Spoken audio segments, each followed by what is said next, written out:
Throughout history, for an infinite variety of reasons, mankind is engaged in armed conflict as a means of resolving our difficulties. When the battles are over, treaties are signed, and soldiers collect their weapons and go home. However, over the past 60 years, there is one weapon that stays behind. In some 90 countries of the world, anti-personnel landmines wait in the ground. They don't know the difference between war and peace. They don't know the difference between the footstep of a soldier and the footstep of a child. And they don't wear out. In 1996, working with civil society groups, Canada challenged the world to eliminate landmines. This effort culminated in the signing of the Ottawa Treaty on December 3, 1997. Promoting, negotiating, and implementing the treaty gave Canada a new role and a distinctive voice on international issues.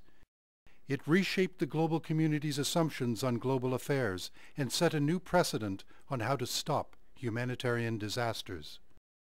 This year we are proudly celebrating the 10th anniversary of the signing of the Ottawa Treaty.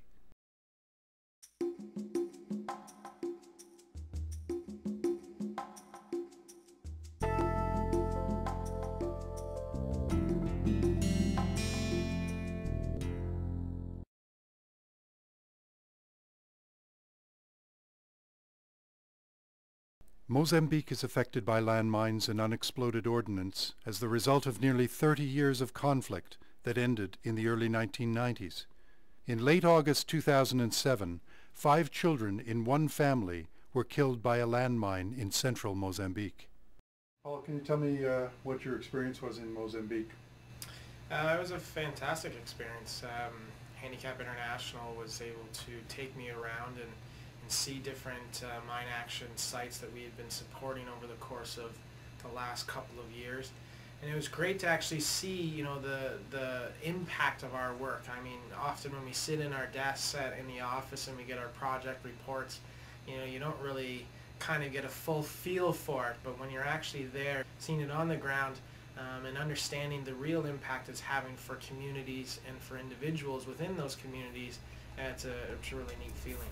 A project that was quite fantastic that was funded by Rotary District 7070 was in the Chibababa village. They sponsored the clearance of a field that was about 200 meters outside of the center of the community, and which actually turned out to be one of the best things about this clearance. They also cleared a minefield, a suspected minefield that was 20 meters behind a primary school in this particular area, and they also cleared a field that was about 20 meters to the left of the school that had unexploded bombs in it. What happened with the field right behind the school is that they've actually been able to start using it as farmland.